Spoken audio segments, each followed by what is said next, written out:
Welcome once again, individuals of Hashtag Nation, to another post game from your the two most wanted, America's most wanted, coming in at Hashtag Sports here. Sorry if I'm speaking a little bit low, ladies and gentlemen. I have a lot of minions sleeping around me, so I got to try to keep it as low as possible, even though I want to scream through the roof at that 31-10 victory that the Buffalo Bills handed to the Los Angeles Rams. A few particulars we want to get out of the way first. In the description of this video, you will see our Patreon as well as links to our iTunes and Spotify. We are on all social media networks, TikTok, Instagram, Twitter, all that good stuff. And we'd like to throw a shout out, number one, to our sponsor, Mr. Rogers Homes, for sponsoring Hashtag Sports. Be sure to check him out in the description as well.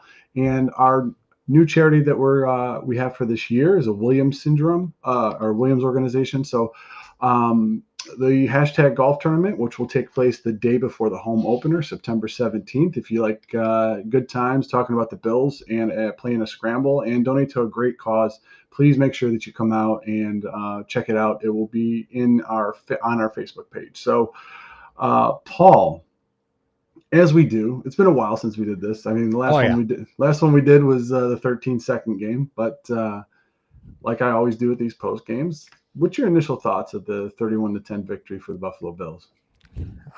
Poor Matt Stafford probably felt like he was back in Detroit, huh?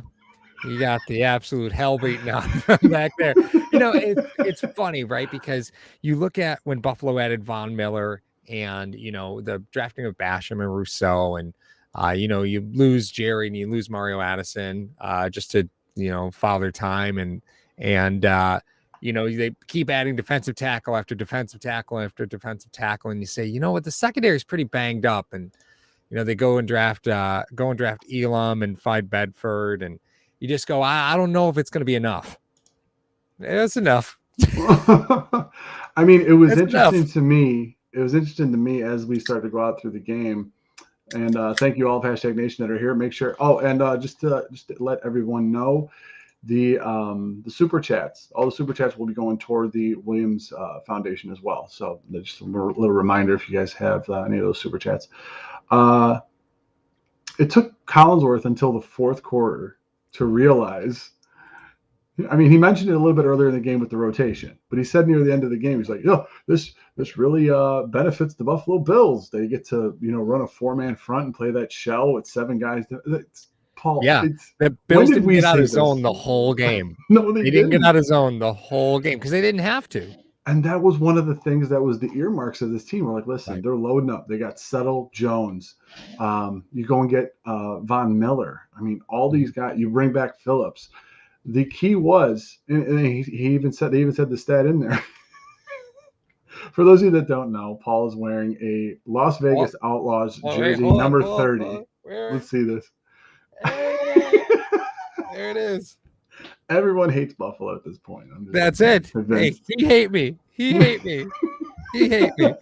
So, but again, this is one of the jerseys, not this specific jersey, but this is some of the things that you could win at the Hashtag Sports Golf Tournament. So just want to point out, jerseys are coming in. We always give away a ton of jerseys at that golf tournament. Come on in. We got some really cool ones this year. You mean I have a chance to wear or to win a Paul worn jersey? I don't know. I mean, you have to rip this one off my cold dead body to get it from me. But yeah. But anyway, I mean, we're talking about the Buffalo Bills only had 42 sacks last season. They had 7 against Stafford tonight. Right. Just fortifying. I mean, I didn't see them blitz a lot, Paul. I mean, they would do that bluff blitz through the middle with Edmonds and Milano, and then they both drop out. I saw Phillips drop into coverage a couple times, which was hysterical to me when they decided to blitz Milano and Edmonds. A masterful job by Leslie Frazier calling that defense once again. I mean, the one thing that I will ever agree upon that Chris Collinsworth said tonight was, how is Leslie Frazier not a head coach somewhere? I mean, We've been banging that drum for a couple of years. But absolutely, as far as tonight, turning the ball over 4 times against the defending Super Bowl champions in their house, and they only get 10 points. How huge is that for the Buffalo Bills? Right. Yeah. And, it's I think – It was looking bad there for a little bit, right? You had Cook dropped. Was that his first official NFL carry that hits the turf? Right, that's Oh not yeah. looking good. No, McKenzie had one backboard off his chest. That wasn't looking good. He made up for it later with that touchdown reception. We'll talk about in a minute. There was he something did. there was something funny about that I want to bring up. Well, you kind of Um, had to do that with him. yeah, You had to go but back to him. Allen coming into tonight was 20-17 in games where he had more than one turnover. Isn't that an interesting stat? Wow. 20-17 in games where he had more than one turnover. And he got that early turnover, right? Got another one, had another one. We had another one. And it just, that first half just seemed like they were just never going to stop, right? And hey, listen, pressure from this defense, man, kept him in it. Yeah, I give a lot of credit to the secondary. That pressure doesn't work unless that secondary is working hard. And That's kudos true. to Bedford and Elam for getting trial by fire with the Super Bowl MVP Cooper Kupp. They kept him in check as much as you could keep Cooper Kupp in check. Didn't hear Allen Robinson near at all tonight. No. And Cam Akers, absolutely ghost, barely played.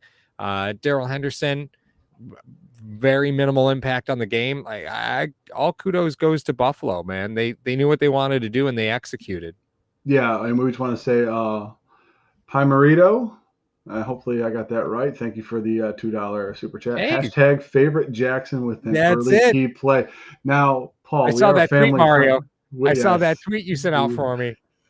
we are a family show, but as everyone knows here in Hashtag Nation, it is Dane Mother Truckin' Jackson. That's right. You guys got to know that. I did tweet that. We get a little bit more freer on Twitter with some of our tweets, so be sure to tread carefully in there.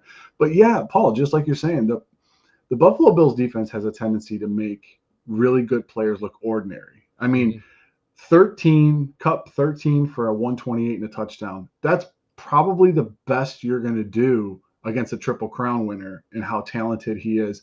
Maybe not having OBJ across the field from him kind of hurt him a little bit. Yeah. Allen Robinson maybe not being the signing that they wanted. I think he'll have a successful season. The Buffalo Bills defense does this to a lot of teams where they make good players look ordinary. And now you're talking about Christian Benford, who is a 6th round pick, Dane Jackson, a 7th round pick, and you got a rookie first rounder in there. And everybody else, we always talk about Hyde and Poyer, but all of that does not happen unless you're able to generate a consistent pass rush with them 4 hogs up front, constantly rotating in so they weren't tired. I think this is the recipe for the Buffalo Bills for the entire season. That's what they're going to try to do. Keep everything in front of you. Don't let out any big plays, and make teams work for a score. You have to you can't give them free turnovers. But we saw today is like an earmark of what you talk about all the time, Paul. What you talk about all the time is that the Buffalo, not just Buffalo Bills, but defenses in general get off the blocks a little faster in the first 4 to 5 weeks. And that's what we saw tonight. We saw the Buffalo Bills defense get off. Is just for Bills Mafia, is Jalen Ramsey really calling Josh Allen trash still? Oh man, Diggs! I'll tell you what, man. Ramsey wasn't even off the turf yet when Diggs caught that touchdown, and he was already jawing him. I am here for all of that. That was glorious. I'm here for all that. Speaking of which, Mr. Diggs, thank you so much. Davis 4 for 88. Yeah, listen, Gabe Davis is going to benefit from Jamison Crowder, who I love the addition of Jamison Crowder. He's going to benefit from Diggs and Crowder because those are 2 savvy guys. Davis is going to be a force all year. He's going to put up almost 100 yards a game. Like and he's going to do it on 4 or 5 receptions. 6, 7 targets at max. Like Dawson Knox, we had 1 reception for 5 yards today. Like Dawson Knox was a non-factor. Didn't have to be. Right? Yeah, exactly. And how deep is this team, though? I mean, we talked about it all offseason. I think one of the things that the Buffalo Bills wanted to do, and by the way, thank you, Mr. Diggs, for the donation. I think that one of the things that the Buffalo Bills wanted to do is they didn't want to have a repeat of last season where they came into the season last year. I'm talking about they came into the season after going to the AFC Championship game. They had so much hype, so many people behind them, so many people starting to believe in the process that was going on at One Bills Drive. And then they go and they drop a stinker to the Pittsburgh Steelers in the beginning. I think they had something to prove. And you know what? We can't be remiss and not mention that the fact that the Buffalo Bills left LA are going to leave LA tonight with a win.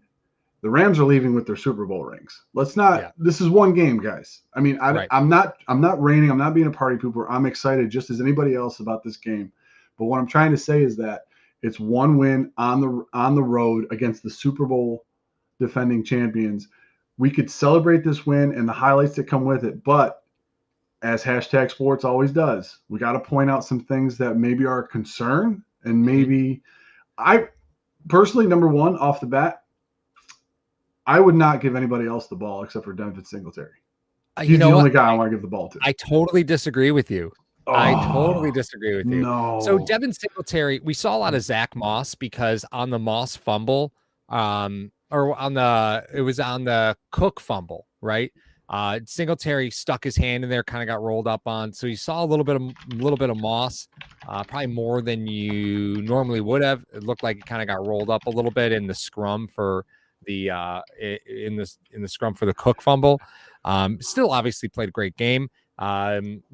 Kept a couple drives alive for you, which is, hey, running back in a contract year, man, ride that horse, ride that horse. But I am on the train of, there was one person out there, one person involved in the game today who had been planning for this game for years. And it was Ken Dorsey. And I think you gave Ken Dorsey that game ball because first game as the Bills OC, if you're the New York Giants, aren't you looking at going, shit, that looked better than the guy we hired? Is that the same team? They look the same. Why do they look better? And to answer the question, inactives for the game, I asked, as somebody had mentioned, was Shakir even active? Shakir was inactive. Cam Lewis was inactive. Tommy Doyle, Quinn Morris, and Shaq Lawson all inactive. Those are all the inactives. We don't know the extent currently of Oliver's injury, but hopefully he's going to be okay. Roger Saffold, I guess he just got poked in the eye. Yeah, came off. Somebody was, I think somebody was tweeting about, would you expect Roger Saffold to get hurt? No, you don't. This offensive line, Paul, we had doubts about this offensive line. It was scary early, Mar. I got to be honest. When they had Donald on Bates singled up, they were a little nervous. I know. Here was my question though for you. Now the Buffalo Bills obviously acknowledging Aaron Donald, who will probably go down as the great. He shows no mercy. Well, Aaron Donald will probably go down as the greatest defensive tackle of all time. To me, I'll put him number 2. I still think Mean Joe Green's number 1. But anyway, that's another discussion for another day. Do you think that for years you've been banging the table about this running game, trying to get a back fast enough to catch the edge? We saw a lot of pitch plays that I never seen or seen very, very rarely for the Buffalo Bills. Right. Was that a reason? Is that Dorsey just trying to get these guys to the edge faster, or is that we want to avoid Aaron Donald at all costs, or is it both? Which do you think that is? Well, we see more of those basically. Well, think about it, right? The same things that Buffalo does, the Rams try to do as well, right? Where it's you get there with 4, right? So in a pitch play, aren't you eliminating half the field? You are, right. And odds are, if you can get there in 4, your corners aren't pressing, right? So you got a little bit of space. You just got to clear Bobby Wagner, right? And Wagner's not getting anywhere fast anytime soon, right? Yeah. So I think you look at those outside linebackers, you just say, can we beat them with a pitch? And listen, it's a look that Buffalo didn't run very often. This is a fully incumbent team for the most part. And with those zone blocking schemes, you're kind of, that's the whole idea, is to get to the corners, right? Yeah. So I love it early. There was a lot that I saw in that script really early that came up later in the game that I think is going to be a major factor for Buffalo as we roll through the weeks. And I'm excited to talk about that.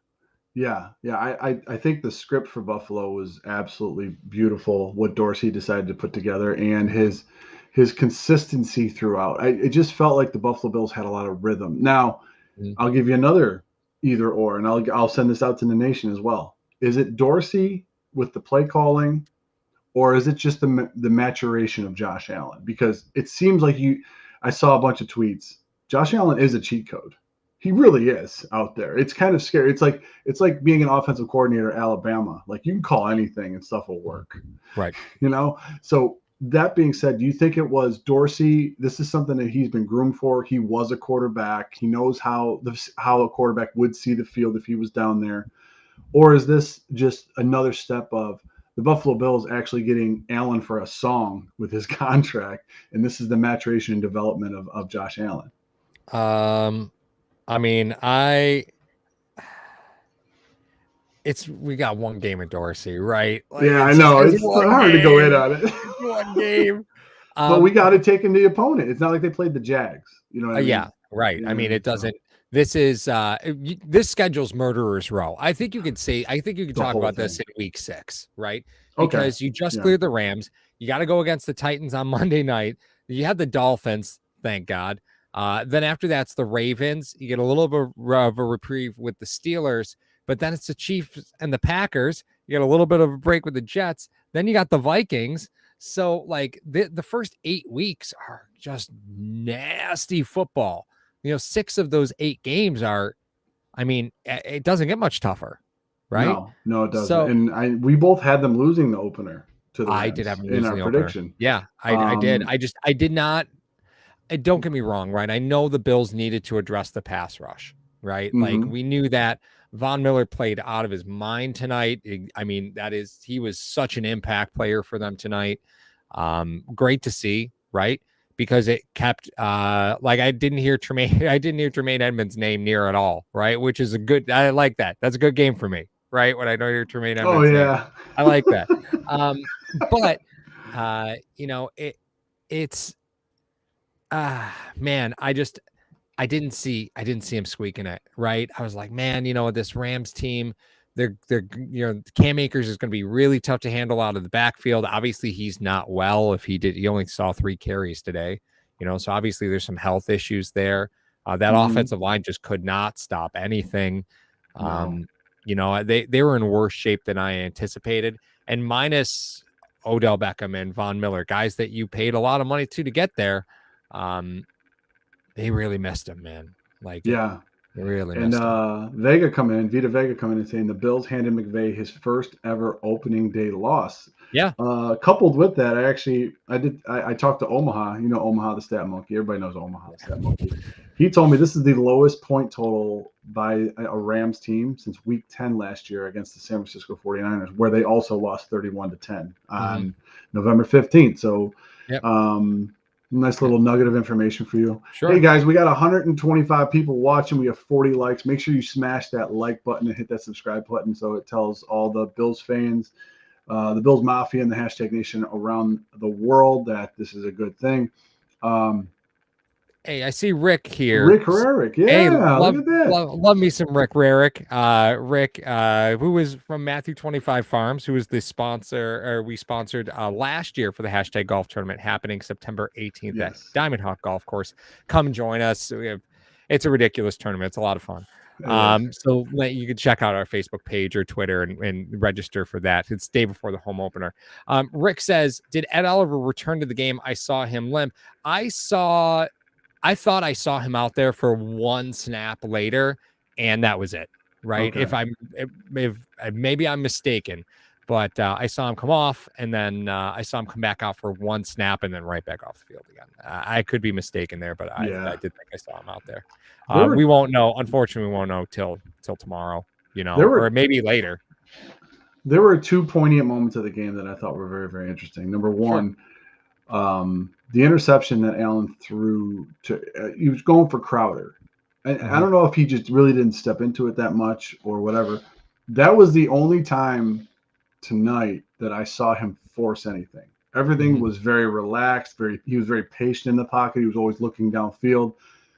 A few times he looked to run, but it wasn't like Josh Allen from 2 years ago where he was, I'm going to say this, where he was the runner-up, the MVP. You know what I mean? So it was one of those things. And the long play to Gabe Davis, guys, the biggest takeaway from that play that you guys should see was watch Devin Singletary. When you watch the highlights tomorrow, watch Devin Singletary in pass pro. They had an overload blitz on the right-hand side. Allen recognized that. He knew he was going to have single coverage down the field. Singletary's on his left, guys. He comes over and takes the backer that looped inside and just stuffed him in the hole just enough for Allen to get that ball off. Mm-hmm. Hey. That to me is a 3-down back for you. A guy that can pick up blitzes like that is a guy that you keep on the field on 3rd down. Again, a player in a contract year, man. You know, like, and I'm just going to say it. Buffalo has a tendency that when they identify a player that they feel they need to keep long-term, they get them out of that last year, their rookie deal, either during the season or before the season. Devin Singletary does not have a contract extension right now. So we'll just see what happens with that, right? Like, it's not like they're not throwing resources at the wall. James Cook played 1 snap tonight, you know? And you guys know the deal. That's a universal thing around the NFL. You fumble, you're out. Yep. Yeah. You don't fumble. You don't fumble. Okay, so there was something that I wanted to talk about, Mar. Okay. Early in the script, right? In the first quarter, we saw something I thought was really cool. And it was saw Diggs in the slot a lot, right, in the script. So why did you see Diggs in the slot? What do you think that was? I think they wanted to see. I really think that Dorsey and Opie from Opie, you Ryan Wendell, you mean? Who sits next to Dorsey in the booth? It looks like Ryan Opie Wendell. It's Ryan Wendell. I'm just messing around. Sorry, Ryan, if you happen to be scrolling on YouTube at this moment. Anyway, I think he wanted to see how Raheem Morris, the defensive coordinator for the Rams, was going to play him. Was he going to have Ramsey follow Diggs? So I think, a lot of times in that first quarter, what you saw Ramsey, he still stayed outside and he was covering McKenzie or he was covering Davis or he was covering someone else, and which opened Diggs up in the middle a few times where Allen ended up hitting him. So I thought that was a great move to try to move Diggs around. I mean, I know I'm going to go back a few years. I know you hate when I do this, but, near the middle of his career, Rice was doing that because he was always primarily lined up on the outside. So he'd always have the number 1 corner. A lot of times, he would move down into the slot and they would change it up. So they'd say, okay, listen, now you got a safety on him. It took like defenses a while to catch up to that. But I really think he wanted to see if Ramsey was going to go with Diggs anywhere he went. Therefore, you would have seen more of Knox. You would have seen more of Gabe Davis. You would have seen more even than you did so far. So I think that's what really opened it up, and the Bills were able to adjust to that. And then even when they came out in halftime, and you started to see Ramsey come down in the slot every once in a while, then he started to hit those outside throws, and he started peppering it over to the backs. I thought that was very smart and very, very good. The goal for the Buffalo Bills offense was to get the ball out quick. Yeah. Like, don't let Aaron Donald be a factor in this game. Exactly. And they pulled it off masterfully by moving Diggs around. And I thought that was a great play by them. Yeah, I think early in the game you put Diggs in the slot in the script because we got to be 1-2 out, right? 1-2 out, 1-2 out. You can't give that Rams defensive line any chance to get going. And by having Diggs there, that's Allen's best friend. Like they are locked together. The chemistry between them is outstanding. So why not put him in the slot and just let him read with his eyes, right? Exactly. That's it. Let's just start moving the ball. Let's get them. Let's get things rolling. Let's get the wheels turning, and let's see if we can frustrate this defense, because that's something the Bills didn't do last year, was put Diggs in the slot. Right now it's on tape. Now it's on film. Now teams have to prepare for it. And the McKenzie touchdown and the Diggs first reception right out of the slot, they're the same play, but different personnel, which is what makes this team so different than last year. Is you have such a bevy of personnel at the wide receiver position. You now can run the same plays multiple times, but just with different players, and it feels different, right? It's the same play, but McKenzie just stutter stepped into the exact same route that Diggs ran, right? He just waited for the corner to set outside. The safety didn't move down. So all McKenzie had to do was just shift inside. Like, he's been in the NFL long enough. You know that, right? Yeah. It was literally the exact same play as the Diggs first reception. And by just changing personnel, you completely change the complexion of what it looks like on the field initially. And you can run the same plays over and over and over again, because these players, their skill sets, they're going to read these routes different. Absolutely. I think it was great to move on. It's so interesting to see how an offensive minded coach works in that fashion. Where, like you Mhm. said, we didn't see Diggs a lot in the slot last year. You know why? Because No, they had Beasley there, and that was right. primarily. And then teams started to catch up. And then what Mhm. do you do when teams catch up? You got to switch things up. Right. Um, Steve Hampton comes in with a question. He says, "Do you think the fast release was Aaron Donald specific, or is it going to be a scheme all season?" I think if you can do it, you do it. I think if you can get the ball out of Josh Allen's hands the fastest and he's processing as fast as he's doing, like he did tonight, maybe that might be a theme that goes on. And then Mhm. if teams are able to catch up to that, then Allen will. I mean, you're trying to give this line some time to gel and have some little bit Sure. of chemistry with the Yep. communication that they have. Remember that. I mean, with the exception of Saffold, this the offensive line pretty much was together a majority of Mhm. last year. Yeah. You know what I mean? So that all being said, I think that's something that they're going to try to do, and then teams are going to try to combat that by blitzing. Mhm. Now, we've said this about quarterbacks in the past, and it's the first time I'm going to say it about Josh Allen. If you blitz him, you are giving him the answers to the test Yeah. because there are just too many weapons outside for Allen to Mhm. go to. People say, "Well, where was Knox? Where was our $50 guy, $50 million guy?" I mean, off the field things aside, you didn't really need Knox in this game to be successful. He was a Mhm. guy that was just going to be a guy that was going to block for you and try to seal the edge a few times. Knox was such a impactful player last year that the Rams probably, they probably planned for him, Mhm. and he was probably used as a decoy much of this game. Right. So those underneath routes can go. He was running the seams. So you have him run the seams. You have a safety go with him. You're able to bring a wide receiver underneath or a back underneath Mhm. on some of them routes. So Well, I mean, and Buffalo had a tendency to be, attempt to run the ball. They would forget to run the ball last year, right? But in total, Buffalo ran the ball 25 times today. Mind you, 10 of them were Josh Allen, right? But that's yes, been a mix throughout his entire career. That's kind of what you come to expect. yeah, First off, thank you to Harvey Doolittle for becoming a member. Thank you so much. Welcome to the nation, my friend. But yes. listen, we could sit here and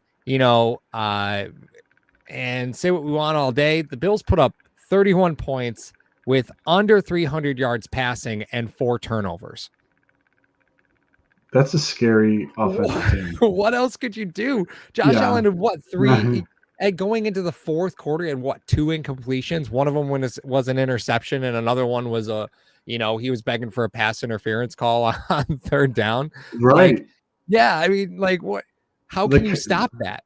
Right? yeah, How like can I you stop said, that? yeah, the continuity of this offense was remarkable coming out in week one. We Mhm. usually wouldn't see this production out of this team until like week 7, week 8. Right. And you're starting to see it coming out of the blocks. I mean, even not playing together majority of the preseason.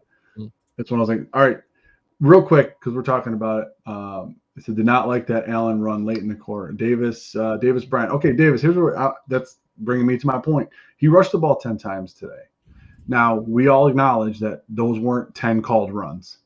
A couple of those, he was trying to get out of trouble. The Mhm. protection broke down and whatnot. I would like to say that like 4 of those were called runs Yeah. conservatively. I want to say, Right.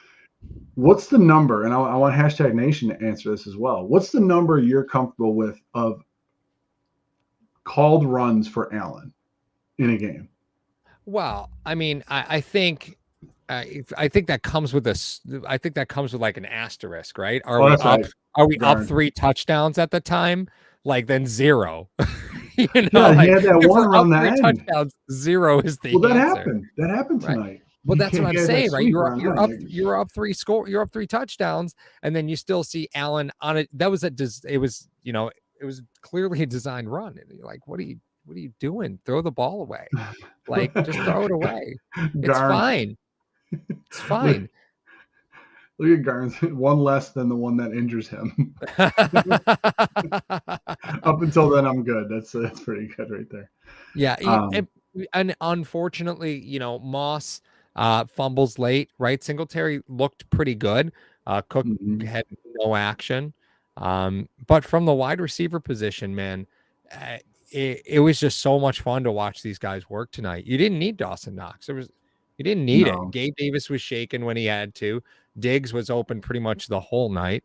Crowder worked underneath pretty well. McKenzie did what was asked of him. Like, what else did you need? You didn't need much else. I'm going to bring up a funny comment, and it's more than 20 years old, Paul. So don't kill me on it. It's a pretty funny comment from Bill Belichick. When he was a defensive coordinator in the NFC East, they used to play the Eagles and Randall Cunningham.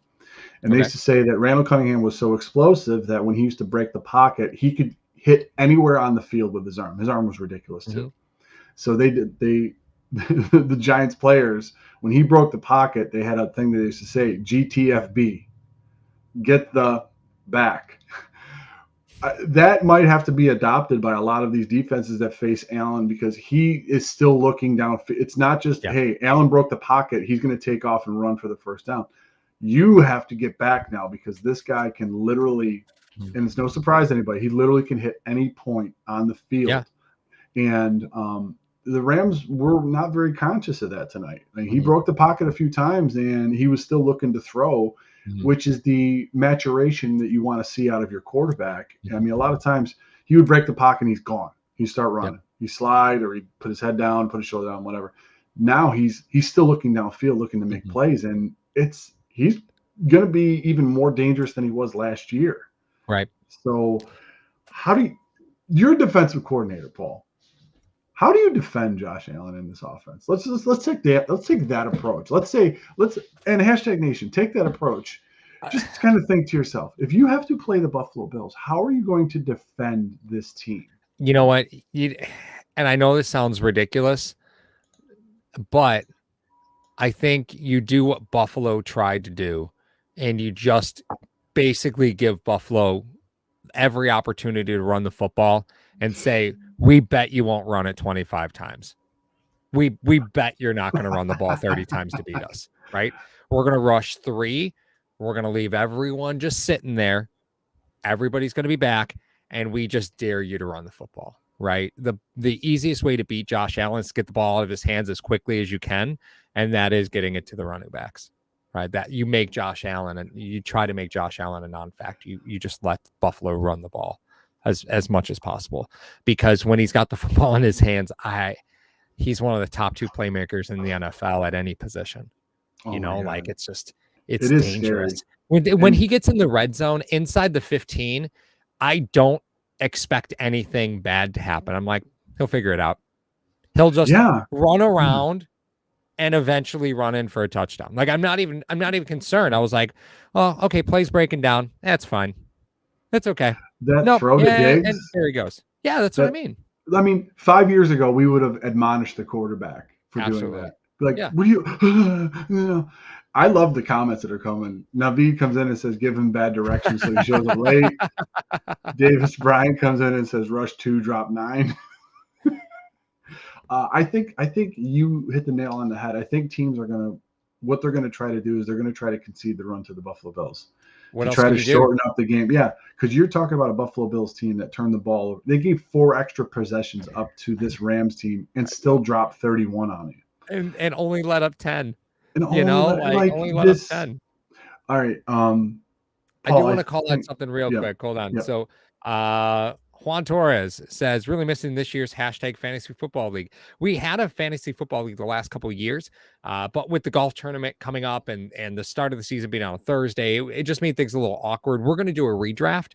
So probably like week 4, week 5, we'll set up a redraft league, and we'll just draft and play out like the last 12 weeks. So we'll do a redraft league. It'll make things a little bit easier. We are doing a hashtag pick'em league. So Joe is running the hashtag Pick'em League. So thank you to Joe for calling play-by-play for us tonight. Love Joe. Thank you so much to him. And we have the hashtag Pick'em League. You can see that in the description of almost every video from the last week and a half. If you still want to jump in on that one a little late, you're welcome to. And then we'll probably do a redraft league for fantasy, just so that way we're all on the same page. That's the current plan. Thanks, Juan. Appreciate that, man. Bro, I was going to start A-Rob tonight. Good thing you didn't. I started Dawson Knox and Cam Akers in different leagues. So that's what I thought was going to happen. I played against Allen this week in one of my leagues, and I'm not even mad about it. No. Not mad about it. Could have been worse, right? It really could. He probably could have threw for 400 tonight. if he wanted objectively, it to. could have been worse. I love the game plan in the fact that, when teams, they get a big lead and they get into the fourth quarter, they give away stuff. Right. They didn't give away anything.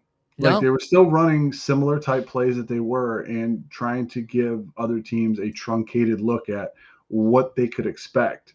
I mean, they ran a lot of the same plays, but they ran a bunch of different looks. As we mentioned earlier, they ran a bunch of different looks out. Those same plays out of different looks will frustrate a lot of teams because you don't know what they're doing. It's just like the defensive side of the ball when you talk about Hyde and Poyer being able to, because the first thing a quarterback does when he comes to the line is he looks at the safeties for the coverage. If you're not disguising that well as a safety, the quarterback will pick you apart. Hyde and Poyer do a wonderful job of disguising coverages, especially, they were confusing and befuddling Stafford. He was trying to throw from all different angles. The rush was getting to him. It was a bunch of different things. I think this is the appropriate time.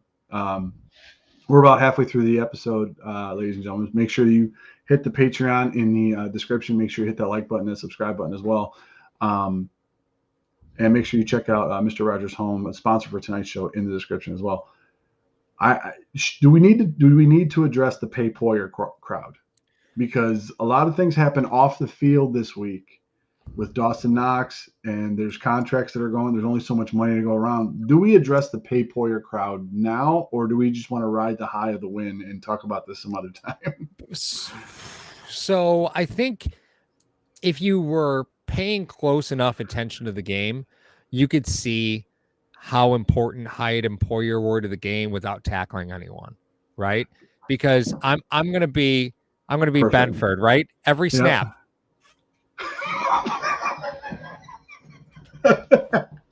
Was Jackson doing that? Every snap. Every snap. Elam did it. Benford did it. Jackson not so much. But every snap, Elam and Benford. Never Jackson. Jackson doesn't do that. No, never. Dane Jackson, currently leading the NFL in interceptions with Poyer, and Basham. There's a fun one. Who's leading the NFL in interceptions? Boogie Basham. Boogie.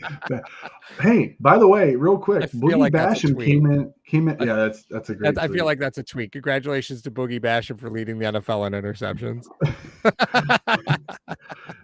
But that's an interesting point. We were talking about it when Oliver went out. I'll let you get back to your point, but Boogie Basham comes in, plays defensive tackle for a couple of rotations. Yeah, I love the versatility that the kid's got. I mean, I know he lost some weight coming into camp, but still had enough, I guess, in the trailer hitch to play defensive tackle for a few snaps. Yeah, you know what? And I think if you were up by 21 at the time, like No, when he got hurt, that's when it happened.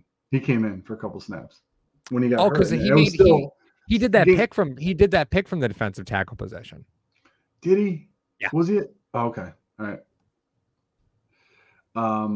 No, but like we were talking about before with the Pay Poyer crowd, listen, I don't want to be a downer, and I always seem like I am after I say that.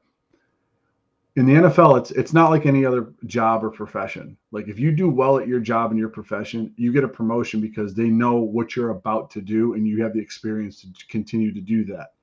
Poyer and NFL in general, they pay you for what you're going to do, not what you did. Unfortunately, that's how the NFL works. He's 31. He's not going to be the same player that he was for the past 4 years. I'm sorry to say that. He's not going to be a guy that gets 100 tackles for you when he's 33 years old. He's not going to be a guy that's going to get 6 interceptions for you when he's 33 years old. So that being said, move Boogie to the slot. But I don't want to anger #Nation of the Bills Mafia by saying that, but that's the reality of the situation when it comes to these players in the NFL. Yeah. And you're grooming Hamlin and Johnson back there for a reason. You know what I mean? Well, I look at it this way, right? Every team needs one. Buffalo has 2. Exactly. But that doesn't last forever, right? The fact that they kept it together this long is amazing. It really is. Like I think that's something that in Buffalo we just have kind of accepted the fact that this team is just going to be together forever. like a Rick Astley song. The almighty Rick Astley. But the fact of the matter is, like they've done a phenomenal job of identifying young players early and then being able to keep those players together. Hyde and Poyer were not coveted players. No, but I got to address this real quick. From Donnie. He said Vaughn is 33. For the past 4 seasons, Poyer has played close to 100% of the snaps at safety. Yeah. He's not banging in the trenches. I know that. Right. Vaughn, I would guess conservatively, probably played about 52%, 51% of the snaps at defensive end. And, and let's not forget, Von Miller 24 months ago was talked about as, isn't it a shame that he's going to end his career with Denver? He was mercy traded to the Rams. Mercy traded. Yep. Mm-hmm. Like, they didn't think he had enough in the tank. Right. That's, what, he'll be a good rotational player. Good for Von Miller. We actually might have an episode of us being like, good for Von Miller getting mercy traded to the Rams. Give the old man a shot. Here he is. Is that accurate, Spin? Lays waste to that team. But the truth of the matter is, right, if there's any team in the NFL that Von Miller should beat up, shouldn't it be the Rams? Right? Shouldn't it be them? It doesn't. He's familiar with this entire team, right? Oh yeah. If there's any team he should perform the best against, yeah. Right. Yeah. What up, B Lightning? For his career, he's in the 80s. Von Miller's for his career, obviously, yeah. Yeah, I don't. Well, remember the contract they gave Miller, they can get out of it. Believe me. Remember, in Denver, he wasn't a defensive end. He was an outside linebacker. Well, yeah, he's a rush end, though. In theory, right? Yeah, in theory. But listen, if I have to walk into every single game this season with this lineup, I'm good. I'm good. Right? I had questions about the offensive line. It looked like a rough start. They got things going as the game went on. The offense was balanced the entire time. Allen had enough time to throw. Really didn't see Allen uncork any deep balls that he was clearly real comfortable with, right? Yeah. The deep ball to Davis, the deep ball to Diggs. They were completions, but they were uncomfortable throws, right? Yeah. Like the one to Davis specifically, I don't even know if Allen stepped. I got to be honest with you. He threw the ball 45 yards in the air. I don't know if he took a step. So few of us, Paul, can do that in this life. Yeah, okay. Guys, I played catch with Mario. He throws the heaviest ball I've ever caught in my life. The furthest, too. Yeah. Well, okay, true story. The confession time. Mario and I were on the field at Highmark Stadium. From the logo, he throws a ball into the end zone. I 100% dropped it. 100% just dropped it. And I don't think you guys understand. I have gigantic hands. I have no reason to drop anything ever. No. I am the guy that can make one trip from the car after grocery shopping and put multiple bags on. I look like Edward Scissorhands. I shouldn't be dropping a thing. 100% let my boy down. Drop that ball right in the end zone. This is awesome. Just saying, it happened. I'm just saying, I launched that thing from the logo. It got maybe 12 feet off the ground. Crazy. No, I'm just kidding. Paul catches everything, y'all. And we got I know that's Ray. Ray's in here. He's trolling. Guys, if you guys haven't seen me, I'm actually on another podcast on Wednesday nights at 7:00 called the Who's Got Next podcast. It's Seinfeld. It's a show about nothing, and it's about everything. So basically current events, football, different discussions. It's a really fun time. You guys want to check that out. He's just trolling us because he's a Patriots fan. 19-1. Well, listen, if he means that the Bills are going to lose the Super Bowl, at least we beat the Pats twice in that run. Right? Matthew Stafford is the Little Caesars of the NFL. Tweet that right now, please. There we go. Please. All right. Hey, Sean, what's going on? Sean, our sponsor for the post-game show tonight. Thank you, Sean. Go Bills, man. It's tough not to be excited after a game like tonight. So if you're walking into next week, your Monday night, against the Yeah. Titans. Of course, you've just played the hashtag sports golf tournament the night before True. at Diamond Hawk. Registration is in the description of half our videos right now.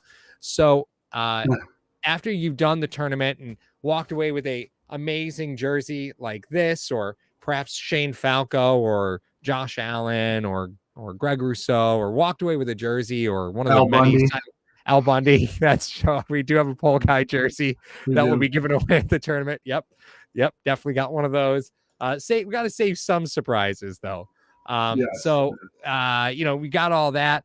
So you're walking into Monday night. Is this the same type of defense that you can run against the Tennessee Titans, or No. are we looking at having to reinvent the wheel? I was literally, this is how long Paul and I have worked together. I was literally about to ask him when he is the Achilles heel of this defense going to be a very run heavy, run first team? Hey, where there we they go. have a stud back. I don't think it's going to be like in years past where we always know that the past defense of the Buffalo Bills has been very stout. I mean, Hyde and Poyer back there.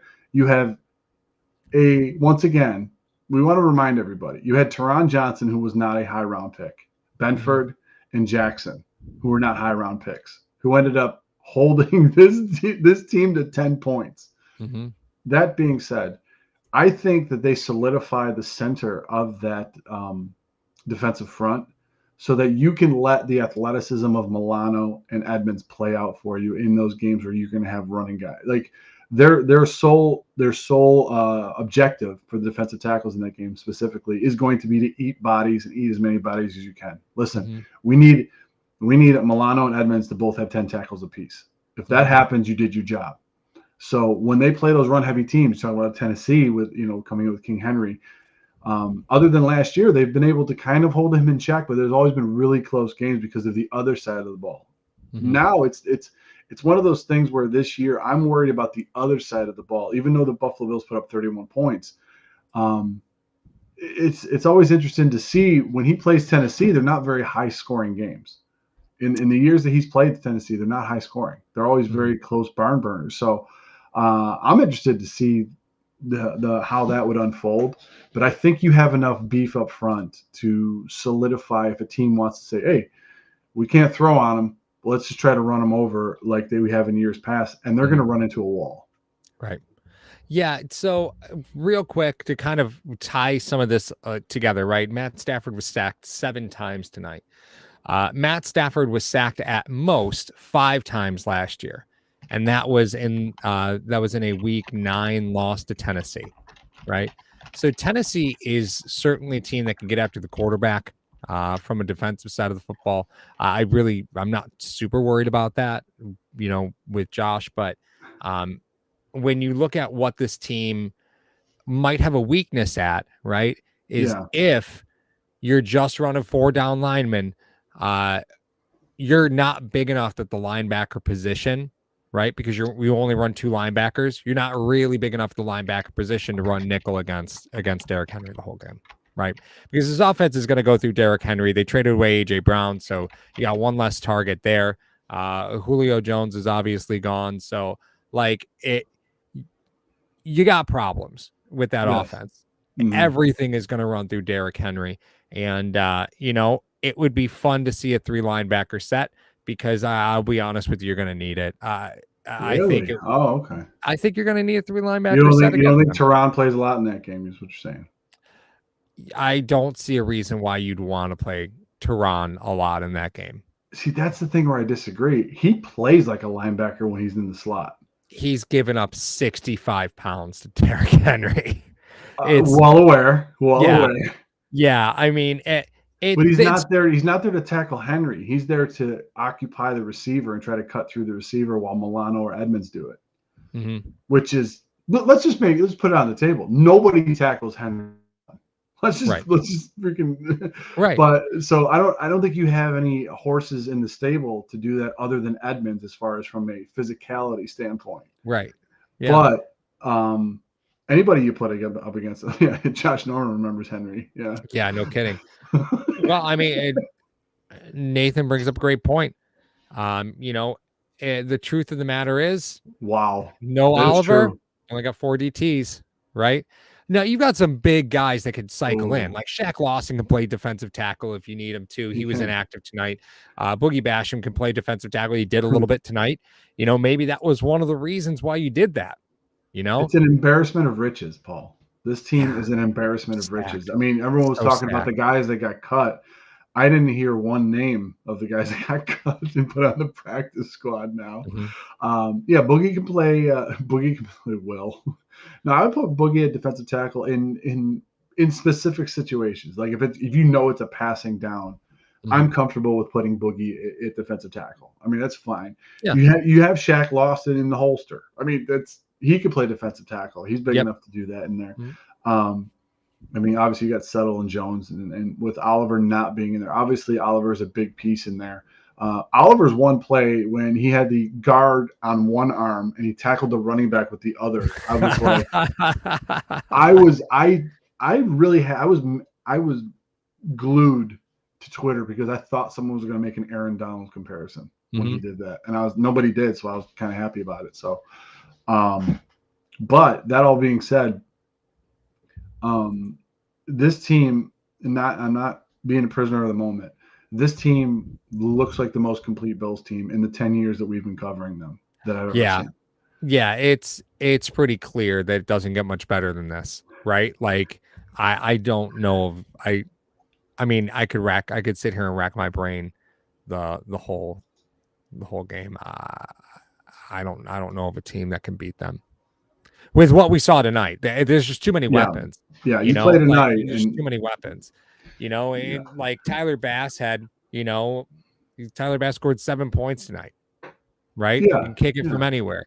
You saw no punting appearances, which is, like you're going to see that a lot. I'm just saying there's no punting appearances tonight, right? Because your punter is on this team to help your field goal kicker score points. That's what they think. Like it's your punter is there to help Tyler Bass score points for you. That's his job, and occasionally kick it when you have a 3 and out. And that was another thing. Last year we would see where Buffalo get in a groove, and then all of a sudden they'd have 3 possessions back to back where there were 3 and outs. It didn't happen. No, didn't happen tonight. It didn't happen. They were fluent. They were able to move the ball. Yep.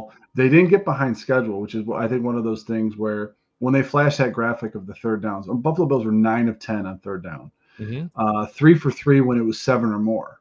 Right. So you're talking about 7 times they had less than 6 yards or less to go. I mean, when we talk about that, just let you guys know real quick, we talk about behind schedule. You want to try to get 3 to 4 yards realistically every play that you have, so that you're in a third and short, 3rd and 4, maybe 3rd and 3, stuff like that. Behind schedules when you get more than like 8 or 9 yards, because there's not very many plays in the playbook that will design that, especially with defenses that are playing against you, knowing that. So the Buffalo Bills quite a few times tonight were not behind schedule when it came to third down, if they even got to third down. Well, that was exactly it, right? That's exactly the point that I was going to bring up. The Bills' third down efficiency was 9 of 10 tonight. Like that's otherworldly, right? And I guess the thing that gets me most is there was only one drive the whole night where Buffalo did not get a first down. There's only one drive. The whole game, Buffalo didn't get a first down, and it was the interception. It was the James Cook fumble. Oh, okay. Right, two plays, and that was the only drive where they didn't get a first down. Yeah, the turnovers aren't a concern for me, though. I mean, I agree. I mean, they had two drives that were killed by fumbles. Right, the first one was the Cook where they only had 2 plays, no first down. The next one was the Moss fumble, but Josh scrambled for a 13-yard gain the first play, so they had gotten a first down on that drive. Like successful, prolific teams put pressure with first downs. That's it. You just keep getting first downs over and over and over again. And I never felt like Buffalo pressed. They were never out of control of this game. And oh my goodness, was it fun to watch? Oh yeah. I mean, and when I think about the turnovers, just kind of reminding everybody, you had the James Cook one, as Paul mentioned. You had the Moss one as well. I think they were up 17-10 at that point when Moss did fumble. And then you look at the 2 Allen interceptions. Obviously, one wasn't his fault. It just ricocheted off of Isaiah McKenzie. And then you had the one where it was. That's the one where it might have been forced just a little bit. Like, I think if he stepped into it a little bit more, it's completed to Crowder. But I think other than that, you had 4 turnovers. Yes. Am I concerned about the turnovers being a problem? No, I am not at all. Right. What did Beantown say? Hey, wishing us good luck. He did give us the middle finger, but hey, we appreciate the super chat. All super chats tonight are getting donated to the Williams Syndrome Foundation, who is the charity that we're working with for our golf tournament, September 18th at Diamond Hawk Golf Course. Again, registration link is all over our video, so come register. Have a good time with us at the hashtag Not So Invitational 4-person scramble tournament. I did make a bet with a friend of mine, my friend Leo. He and I bet. I'm just sharing this for a moment because he and I had a bet where I bet him American currency that the Bills were not going to win. That's how convinced I was that Buffalo was not going to win. I thought it was going to be close. He goes, Bills are going to win by 20. It's like, absolutely not. Absolutely not. Oh boy. 21. It scares me when you make bets and that's the comments we get from the bet. He didn't take my money. That's all I can say. Did he take your innocence? That's all I can say. Okay. Listen, I'm not one. The NDA says I can't disclose any details, but oh my God. That's too much. All right, ladies and gentlemen of Hashtag Nation, we first of all, we want to thank you for your time tonight. Make sure you hit that like button on your way out and that subscribe button as well. Like I said, all the links for all of our socials, iTunes, Spotify, TikTok, Instagram, Facebook are all going to be we have it in our link tree as well as in the description of this video. The sponsor for tonight's video, Mr. Rogers Homes, we'd like to thank him as well. Super Bowl is in Arizona, guys. That's where he is. So you might want to give Sean a call. The other thing that we want to know is, like Paul said, the hashtag golf tournament. We are donating to a wonderful charity this year, the Sunday before the home opener. But Paul, we are at the 2-minute warning of our show, and the Buffalo Bills won. So you know what that means. We're doing this again, huh? You can only find it here at hashtag sports, hashtag nation. I will set the clock for the 2-minute warning. You guys, for those of you that are new, you're allowed to roast us for 2 straight minutes. Either our takes, our outfits, anything that you want underneath the sun. Please be mindful this is a family show. You may roast us for 2 minutes. So when Paul chug a strawberry Fanta on the live stream. So do you want to put the ones on the screen? Do you want to put them on the screen? Yeah, that's fine. You put them up, and I'll mind the clock. All right, 2 minutes. Hashtag Nation starting now. Go ahead. All right. There we go. Paul, chug a strawberry Fanta on the live stream as your punishment. The downside is that there's a very good chance that could be residing in my house currently. It is actually Grape Crush. That is the fruity beverage of choice right now. That's the can't roast the drip. All right. Mario looks like if Dustin Johnson and John Ryan had a baby. Isn't that the weird guy who played those in Bohemian Rhapsody and Prison Break? He is. Yeah, it's the weird guy with the weird teeth. It's the guy with the weird teeth. Yeah, that's right. Rod Smart. It is a Rod Smart jersey. Thank you so much for knowing that, Garn. I appreciate that. Thank you. 100%. That's getting a Carolina Panthers Rod Smart jersey was always a dream of mine. That's it. Can't roast the drip. Oh my God, Evan Anderson.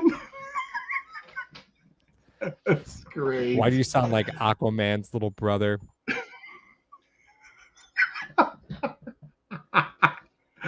Oh my God, that is so great. I did my roaster ball, but I was on mute. I'm not going to say that I haven't done live streams where I was just muted for the first half of it until somebody told me. Hey, Paul, we can't hear you. Yeah, right. Hey, bargain Aaron Rodgers, bring Mario back. Paul, do you have your phone with you? Yeah. Somebody said that when we were covering the former punter of the Buffalo Bills.